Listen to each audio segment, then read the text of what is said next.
DMTV Info, votre chaîne d'information en temps réel. La politique, la santé, le sport, les faits de société, la musique, les rumeurs et bien plus encore. Vous découvrirez cela dans notre chaîne DMTV Info.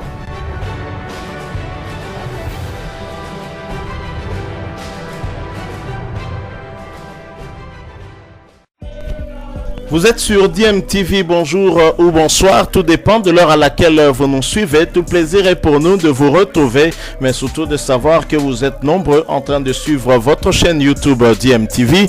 DMTV qui vous propose l'actualité, vous propose également des analyses et des réflexions sur des sujets d'actualité, sur des faits sociaux ou tout simplement sur des réalités que nous observons ici chez nous en République démocratique du Congo. L'actualité reste toujours dominée par les éliminatoires de la Coupe du Monde Qatar 2022, un objectif que s'est fixé le gouvernement congolais avec l'ensemble du peuple congolais désireux de voir la République démocratique du Congo jouer pour la deuxième fois cette Coupe du Monde après celle de 1974 où la RDC avait fait l'honneur de l'Afrique subsaharienne en étant la toute première nation à se qualifier, et le chef de l'État Félix Antoine Tshisekedi a eu à rappeler aux joueurs de Léopard et à tous les staffs techniques l'importance, justement l'enjeu qui est détaillé en tout cas, et que les Congolais veulent voir la République démocratique du Congo se qualifier, car au moins 2 générations ont manqué cet événement, n'ont pas vu la République démocratique du Congo y participer. Le chef de l'État tient à cela. Et justement, puisque nous parlons du chef de l'État, est-ce que son apport a été déterminant pour permettre au Léopard d'arracher cette qualification lors des 2 dernières journées? À en croire en tout cas plusieurs analystes, son intervention lors de ces 2 dernières journées, notamment lors des matchs contre la République démocratique du Congo et la Tanzanie à Dar es Salaam, et surtout le match contre le Bénin ici, avec sa présence permanente auprès des joueurs et du staff technique, qui a rassuré les joueurs, notamment le capitaine, Dieu merci, Mbokani, qui s'était exprimé aussi quant à ce. Pour plusieurs observateurs, en tout cas, cet apport était déterminant sur le résultat que nous recherchions. C'est ce que pense en tout cas François-Claude Kaboulou ainsi que Guillaume Ilunga. Je vous propose de les écouter. Nous nous retrouvons tout de suite après pour la conclusion de ce sujet. Je rappelle que vous suivez DMTV. Si vous n'êtes pas encore abonné, n'hésitez pas, abonnez-vous et n'oubliez surtout pas d'activer la cloche de notification. Suivons, nous nous retrouvons tout de suite après. Mais on va voir les images sur le président de la République qui s'est impliqué, et on a prévu un petit 5 minutes pour vous montrer son implication et son apport. Regardez. Le dimanche 14 novembre 2021, les Léopards affrontent les écureuils du Bénin au stade de Martyrs. Un nombre restreint des supporters est admis au stade. Respect des mesures barrières au Covid-19 oblige.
C'est le score qui a sanctionné ce match palpitant.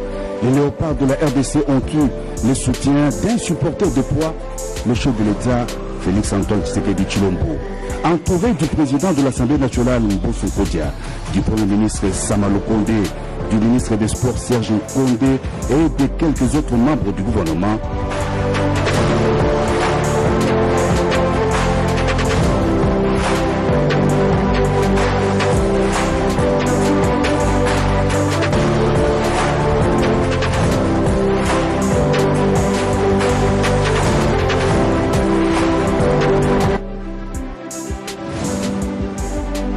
Comme à l'accoutumée, le président de la République Félix Antoine Tshisekedi Tshilombo a communié dans les vestiaires avec les Léopards, qu'il a encouragé et félicité après leur grande victoire.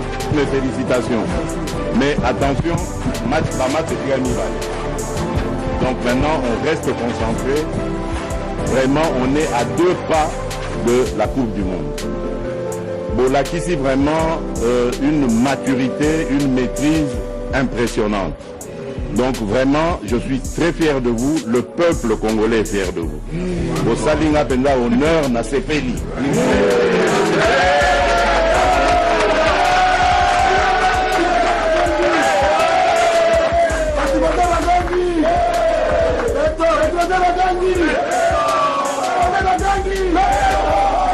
Très motivés, les Léopards, qui vont de victoire en victoire, ne voient plus que les prochains matchs de barrage. Ils ont remercié le père de la nation pour son soutien. La venue, elle a été bien prise, voilà, c'est le boss du pays, hein. Il est venu nous encourager, nous montrer toujours son soutien aux Léopards.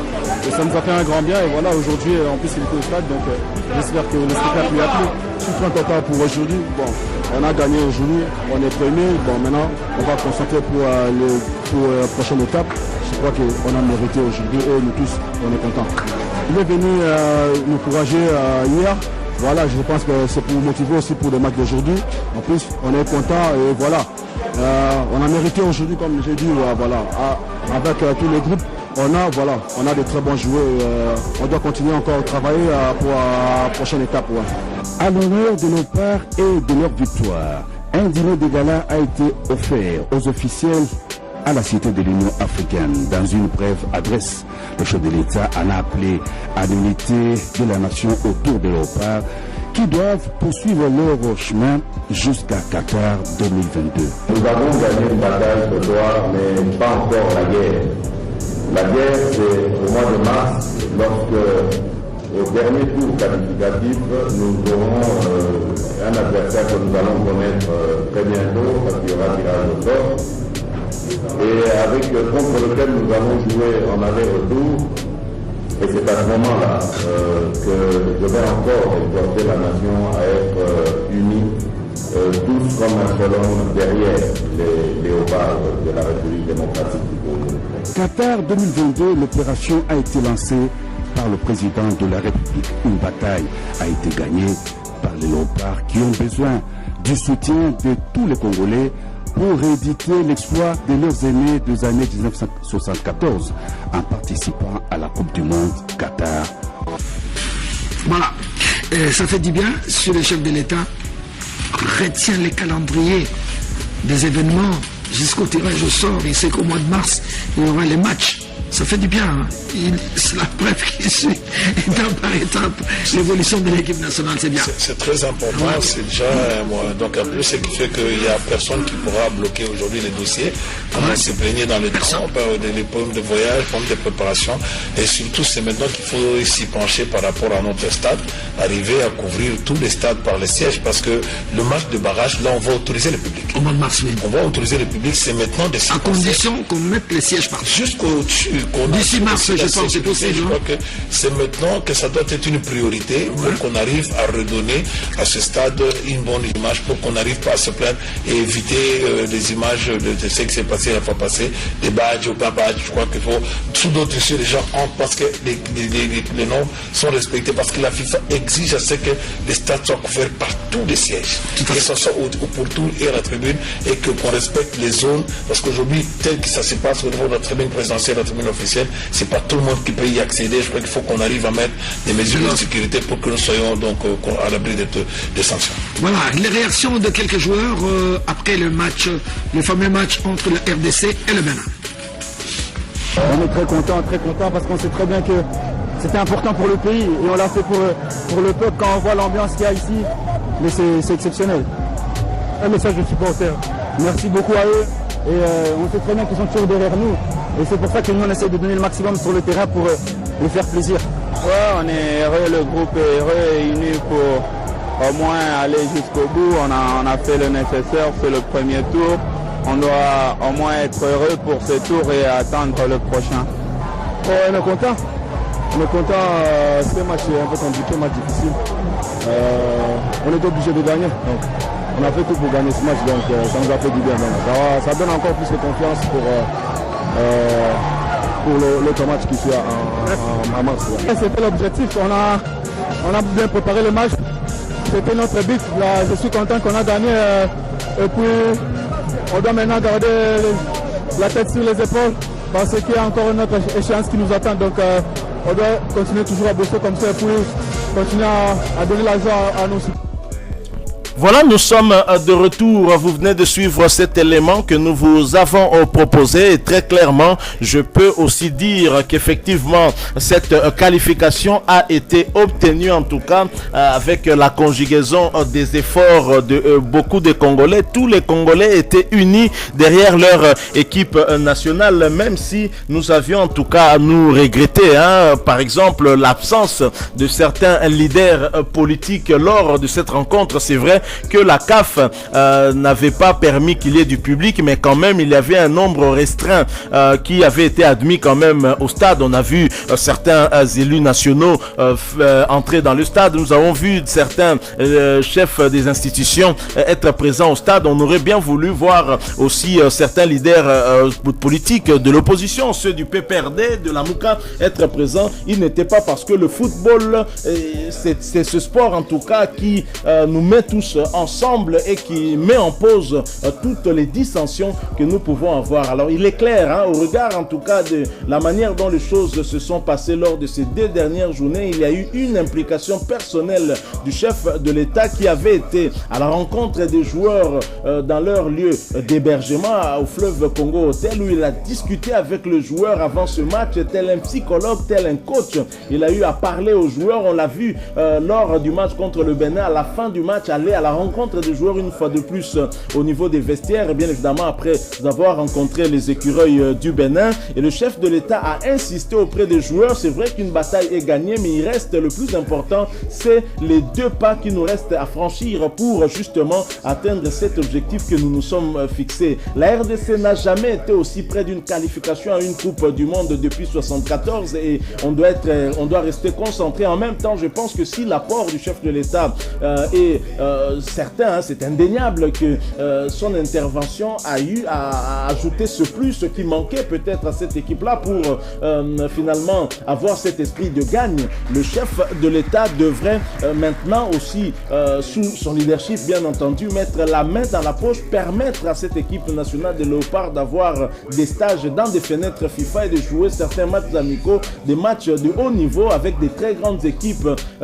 qui seraient en tout cas du même niveau que les équipes que nous pourrions affronter éventuellement, qui se retrouvent dans le premier chapeau. Je rappelle que nous avons la Tunisie, l'Algérie, le Maroc, le Nigeria ainsi que le Sénégal, les 5 pays susceptibles d'être adversaires de la République démocratique du Congo. Il faudra donc mettre des moyens d'ici là en tout cas, de sorte qu'avant le mois de mars, les Léopards soient aguerris et prêts. Il faut aussi que l'ambassadeur du football congolais, Roger Itoto, puisse avoir des moyens pour circuler, justement aller à la rencontre de certains binationaux, essayer de les convaincre à venir rejoindre les Léopards de la RDC. Mais je pense que tout cela devrait être mieux organisé. C'est vrai que dans la durée, il pourrait rencontrer n'importe quel binational, mais je propose en tout cas, moi, qu'il puisse rencontrer spécifiquement des joueurs qui pourraient en tout cas nous être utiles pour le moment, et bien évidemment en collaboration avec le staff technique, notamment Hector Raoul Cooper. S'il a ciblé certains joueurs, que Roger Itoto puisse maintenant aller à leur rencontre afin de les convaincre de venir rejoindre les Léopards et d'être prêts pour les rencontres, cette double confrontation du mois de mars. 2 pas qui nous restent à franchir pour nous qualifier pour la Coupe du Monde Qatar 2022, et ça passe par ces grandes équipes africaines. Et le choix est même difficile, parce que je ne sais pas quel pays pourrait être à la portée des Léopards. Je pense que nous devons absolument compter sur nos propres forces pour espérer nous qualifier, car chaque adversaire que le sort pourra décider de nous donner sera un adversaire de taille et qui a un niveau un cran au-dessus de la RDC, du moins par rapport au classement à FIFA. Voilà, nous sommes arrivés à la fin de ce sujet qui, nous l'espérons, vous aura intéressé. Si vous l'avez aimé, merci beaucoup et laissez-nous un maximum de j'aime. Merci de partager avec nous votre point de vue aussi en nous le laissant à travers un commentaire. Abonnez-vous si vous êtes nouveau ou ancien, que vous ne vous êtes pas encore abonné. N'oubliez pas aussi d'activer la petite cloche de notification. Ça va apparaître dès que vous serez abonné. Elle va vous permettre de ne plus rien manquer des prochaines vidéos que nous vous proposerons. Encore une fois, merci. Nous espérons vous retrouver bientôt avec un autre sujet d'actualité. En attendant, portez-vous bien et nous vous disons au revoir. Bilile le pamalo bana evele.